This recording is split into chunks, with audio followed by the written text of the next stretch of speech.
नमस्कार बच्चों, आज हम क्लास 10th हिंदी की वर्कशीट नंबर 88 यानी कार्यपत्रक संख्या 88 को पढ़ने और समझने की कोशिश करेंगे।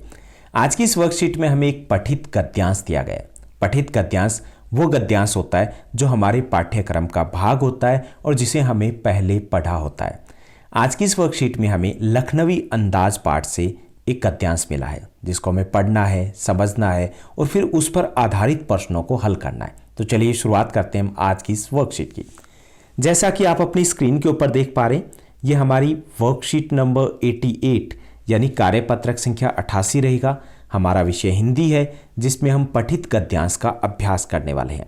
आज की दिनांक रहेगी 19 फरवरी 2021। जैसा कि हमारी ईएमसी की वर्कशीट में बताया गया था, उम्मीद करते हैं ये हमारी हिंदी की इस सेशन की आपकी क्लास 10th की अंतिम लास्ट वर्कशीट होगी।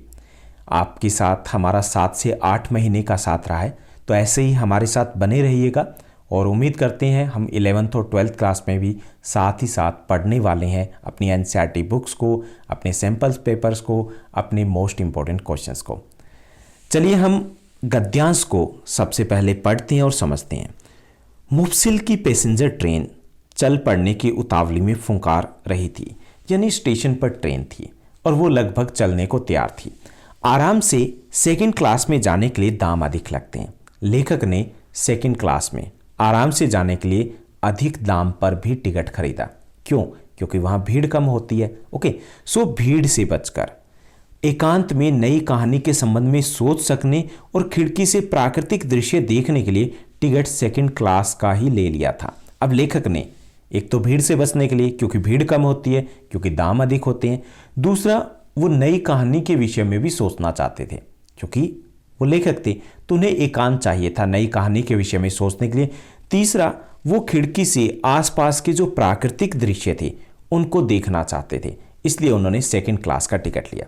गाड़ी छूट रही थी, गाड़ी धीरे धीरे खिसक रही थी, चल रही थी स्टेशन से।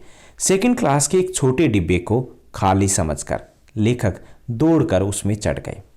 लेकिन अनुमान के प्रतिकूल, यानी अंदाजा क्या लगाया था, डिब्बा खाली होगा। डिब्बा निर्जन नहीं था, यानी वहां पर ऐसा नहीं था कि बिल्कुल ही खाली था।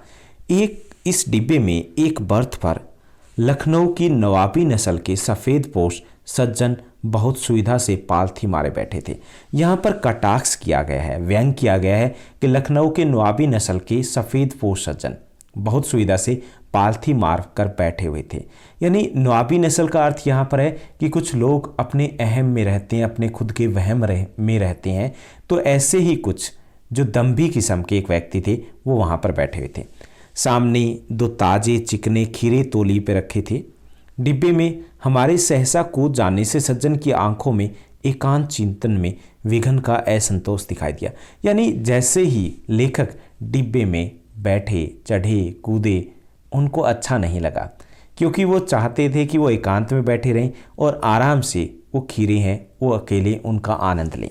सोचा हो सकता है कि यह भी कहानी के लिए सूझ की चिंता में हो। लेखक यहाँ पे फिर व्यंग करें कि लेखक कहते हैं कि एक पल के लिए लगा कि वो भाई साहब जो नवाबी नस्ल के थे वो थोड़े से गंभीर थे, और ऐसा लगा कि वो गंभीर इसलिए थे कि वो भी शायद कहानी के बारे में सोच रहे हों, वो भी शायद लेखक हों, और या फिर खीरे जैसी अपदार्थ वस्तु का शौक करते देखे जाने के संकोच में हो, या फिर हो भी सकता है कि वो खीरे को जैसे घूर रहे थे अकेले में, तो वहाँ पर जब लेखक सहसा अचानक बिन बुलाए कूद पड़े तो इससे वो थोड़े से सकपका गए हों। नवाब साहब ने संगति के लिए उत्साह नहीं दिखाया, यानी मेलजोल बढ़ाने में बिल्कुल भी इंटरेस्ट शो नहीं किया। ना उन्होंने हाय की, ना हेलो की, ना स्माइल दी, कुछ नहीं किया ऐसा।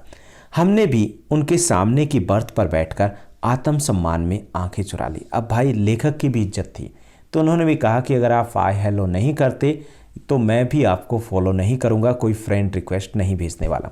तो उन्होंने भी अपनी आंखें झुका ली। तो ये हमें गद्यांश दिया गया है। अब हम इस पर आधारित प्रश्नों को पढ़ने और समझने वाले हैं।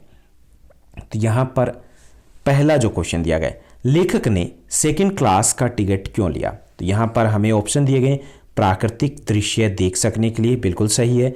नई कहानी के संबंध में सोच सकने के लिए, ये भी सही है।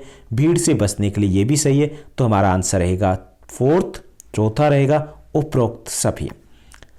उसके बाद ख दिया गया, ख दिया गया सज्जन शब्द का विलोम क्या होगा? तो सज्जन शब्द का विलोम शब्द होगा दुर्जन। सज्जन मतलब अच्छा और दुर्जन उसका विलोम होगा। उसके बाद हमारा ग दिया गया, ग है ट्रेन के डिब्बे में चढ़ने से पूर्व लेखक ने क्या अनुमान लगाया था? डिब्बा बिल्कुल खाली होगा, डिब्बा लोगों से भरा होगा, डिब्बे में नवाब साहब होंगे, डिब्बे में खाना मिलेगा, डिब्बे में पता नहीं क्या क्या होगा। ओके, तो यहाँ पर हमारा पहला ऑप्शन है वो सही रहेगा, पहला विकल्प सही रहेगा। डिब्बा बिल्कुल खाली हुआ, ये अनुमान लगाया था लेखक ने। उसके बाद घ जो हमारा दिया गया, चलिए उसको भी देखते हैं।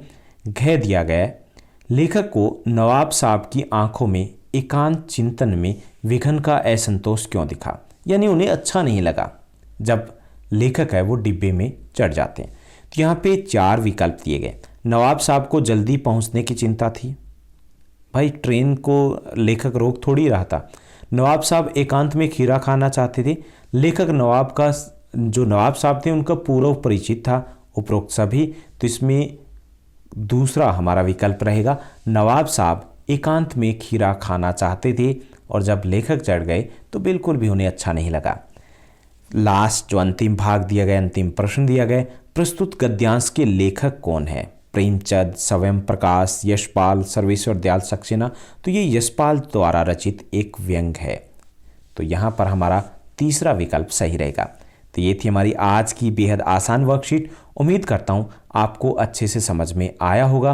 अगर आपको ये वीडियो अच्छी लगी तो इसको लाइक और शेयर करना मत भूलिएगा। और हाँ, आप रेगुलर नियमित तौर पर हमारे साथ जुड़े रहें तो इस लास्ट वर्कशीट में एक कमेंट जरूर कीजिएगा, आपका नाम, आपका स्कूल कहाँ पर है और आपका सेक्शन कौन सा है। और ऐसे ही हमारे साथ बने रहिएगा। जैसे ही वर्कशीट ओवर होती है वैसे ही हम सोशल साइंस, इंग्लिश और हिंदी के मोस्ट इंपॉर्टेंट क्वेश्चंस और आपके जो भी सजेशन रहेंगे उस पर कुछ और एपिसोड लेकर के आएंगे। आज के लिए बस इतना ही। Thank you, bye bye, have a nice day.